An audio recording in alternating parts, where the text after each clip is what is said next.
In this lesson, I just want to recap what a parent exponential function looks like and a transformed exponential function looks like.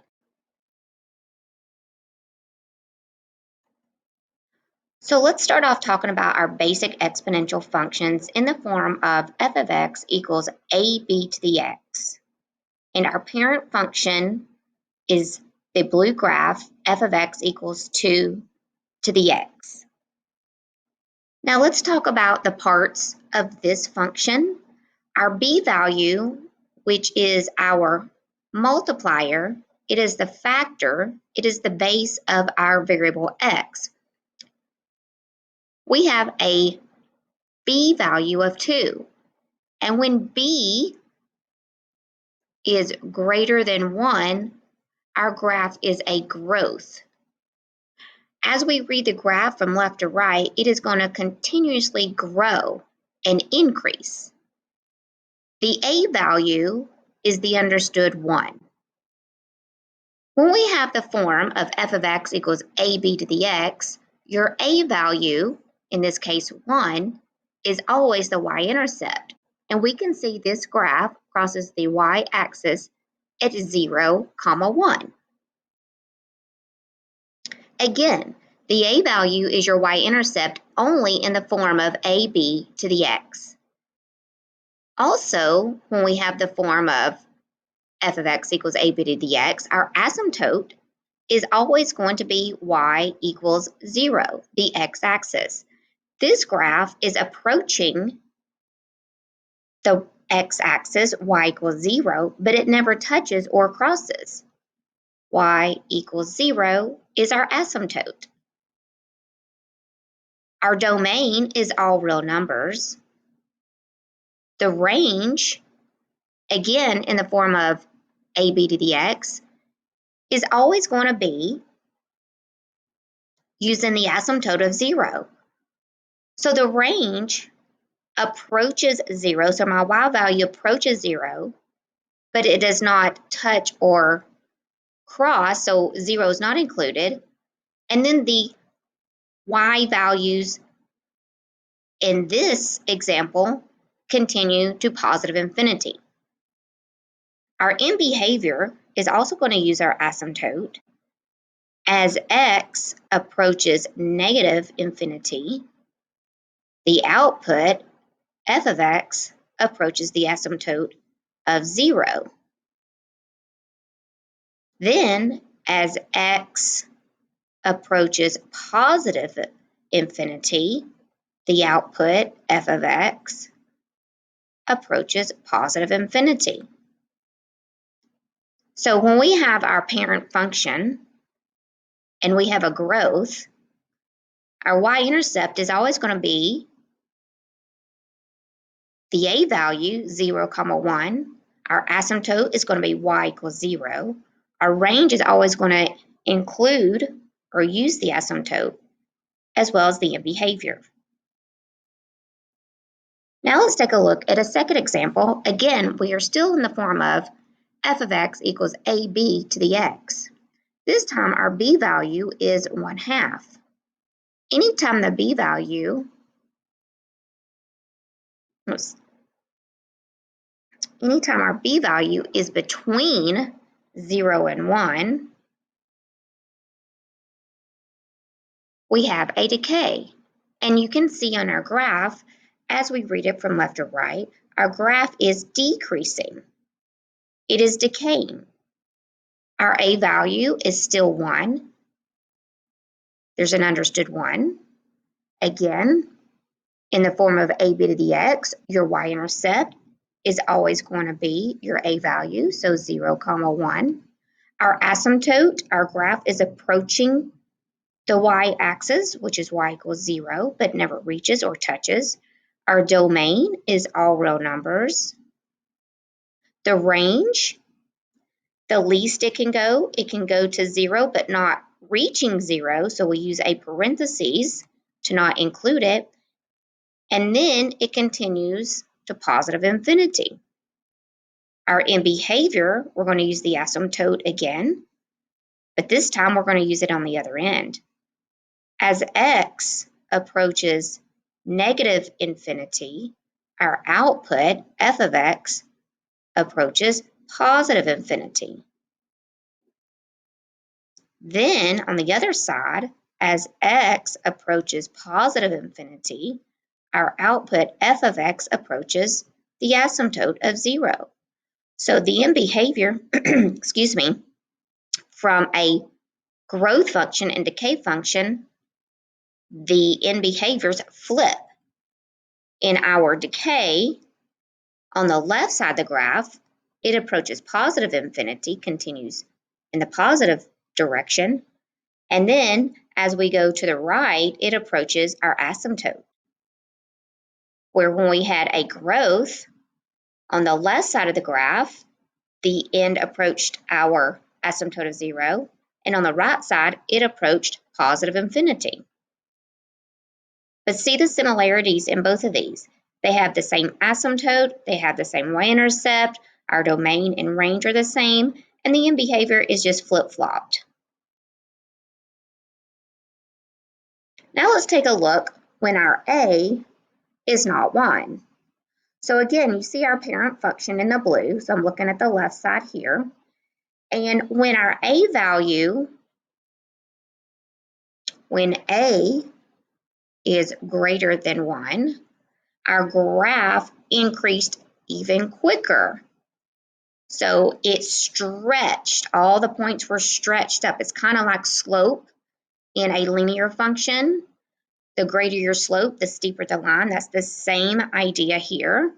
So here, when your a value is greater than 1, we have a vertical stretch. All the ordered pairs are moving up quickly. Now let's look at this example. And this time we're going to talk about when a is between 0 and 1. We see that it's going up a little slower, more gradual. So again, it's kind of like slope in a linear function. When our slope is smaller, then our graph increases at a slower pace, a slower rate. So this time, our function, we're going to say it has a horizontal compression. It's being kind of flattened out and being compressed down. Another word that some people use is a vertical shrink. I tend to use the word compression. So notice your a value, when it's between 0 and 1, your graph is going to increase at a slower rate, so it's being compressed. When a is more than 1, in this case when it's 5, our graph grew quickly. It was stretched. Now let's look at a few other parts of a transformed exponential function. Here we have 2 raised to the x minus 3 plus 1.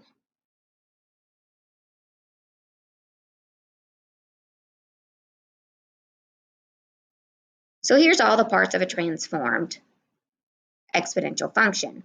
So we notice this time our h value, we have minus 3 from our x value, and then we have plus 1, so we have added 1 to our exponential term. And let's see what this has done. So our b value is 2, so we still have a growth. Our a is 1, but it's not in the form of ab to the x. We have other things going on. So it's not, your y-intercept is not 0, 1. And even though it kind of looks like it here, it is not. So we are going to do the algebra, and we're going to plug in 0 for x to see what the y-intercept is. So I have 2 raised to the negative 3.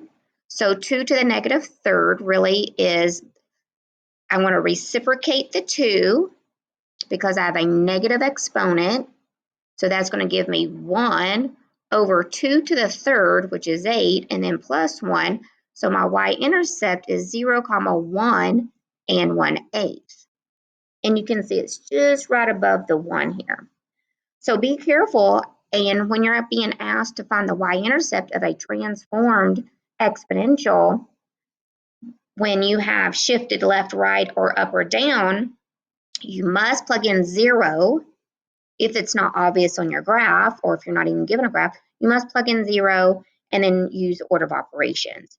Our asymptote, you can see that it is getting closer and closer to 1. So this time our asymptote is y equals 1 instead of y equals 0. Our graph has been shifted up. All points have been shifted up. That's what this end part of our equation tells us. Our domain is still all real numbers. It's continually going left and right. Range, we're going to use, again, the asymptote, but again, it's not 0 anymore, it's 1. So the least value is it can get close to 1 but not include, and then it goes forever in the positive direction. Our end behavior, again, we're going to use the asymptote. As x approaches negative infinity, f of x approaches, so on the left side, it is going to approach the asymptote of 1. And then as x approaches positive infinity on the left side of the graph, and again, we're looking at the red graph, the output approaches positive infinity.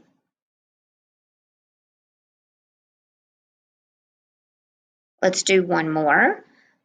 Again, we have some shifts left, right, and up or down. Our b value is still 2, so that's still a growth. Our a value is 1. The y-intercept is not 0, 1. We must plug in 0. So it's going to be 0, something. And we can actually see that it does cross right here on the 7, so 0, 7. But if we didn't have a graph, we would plug in 0 for x.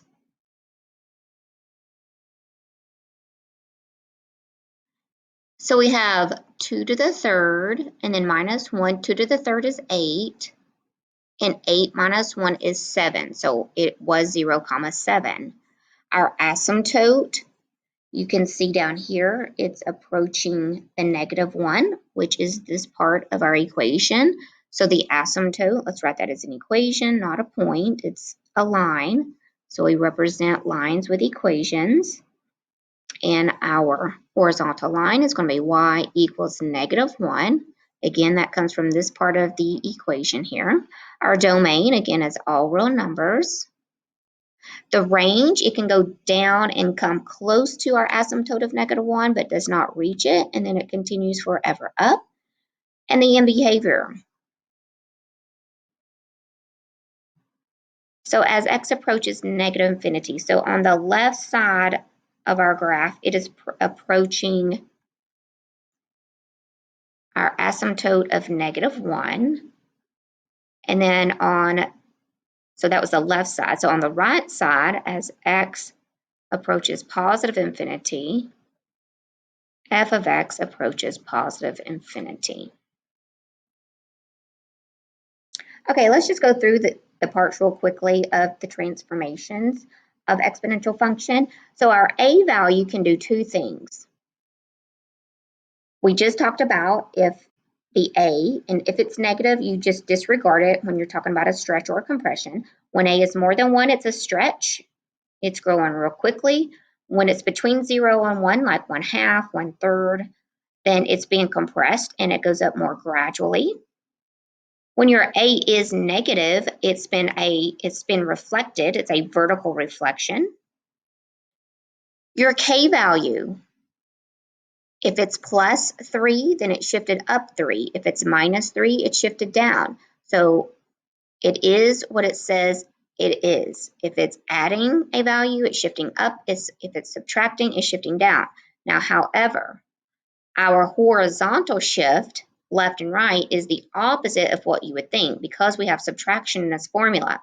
So if we have x minus 3, we're going to go to the right. If we have x plus 3, we're going to go to the left. So this one is kind of tricky sometimes. So don't forget, this originally has a subtract, meaning opposite of. So it's always the opposite of what you would intuitively think. So the h tells us left and right. The k tells us up and down. The a tells us if it's a vertical reflection or not. And also the A tells us if it's a stretch or a compression. So we're just going to go through these real quickly. You can see here, in the green, we have +3. The graph is being shifted up 3. In the purple, we have -3 in our equation. It's been shifted down 3 units. So that also shifts your y-intercept, your asymptote. A lot of key features change. Then we have our H value, the horizontal shift. When we have the green graph, we have -3, so you can see it shifted to the right. And then when we have +3 in the purple, it's shifted to the left. When our A is negative, in this case, we have a -1 in the green. It's been reflected across the asymptote. This time our A is showing a vertical stretch because it's more than 1. In this example, our green graph is showing a vertical compression. Our A is 1/2, so it's going up a little bit slower compared to our parent function in the red. And now let's just quickly do these. We're going to go through and identify if it's a growth or decay and talk about some transformations. So our first example, the 2 tells us that it is a growth because it's more than 1. We have a shift to the left of 4 units. We have a shift down of 5 units. This 1/2 tells me that this is a vertical compression. Number 2, our B value is more than 1, so we have a growth. We are shifting to the right 6. We are shifting up 3. Our A is 1 1/2. It's more than 1, so it is a stretch. Number 3, we have a decay because our B value is between 0 and 1, so it's a decay. We have a shift to the right 2, a shift up 1, and a vertical compression, a vertical stretch because the absolute value of our A is more than 1, but then it also does reflect. It is a vertical reflection. Number 4, we have a decay. We are going to shift to the left 5. We're going to shift down 4. And our A value tells us we have a vertical compression. Number 5, our B value is more than 1, so this is a growth. We're going to shift 1 to the right. We're going to shift 3 down. And our A value is more than 1, so this is a stretch. Our last example. Our B value is more than 1, so this is a growth. We're going to shift 1 to the left, 6 up. Our A value, the absolute value of our A value, tells us this is a compression because it's between 0 and 1, but the negative tells us that it is a vertical reflection. I hope this recap helps you.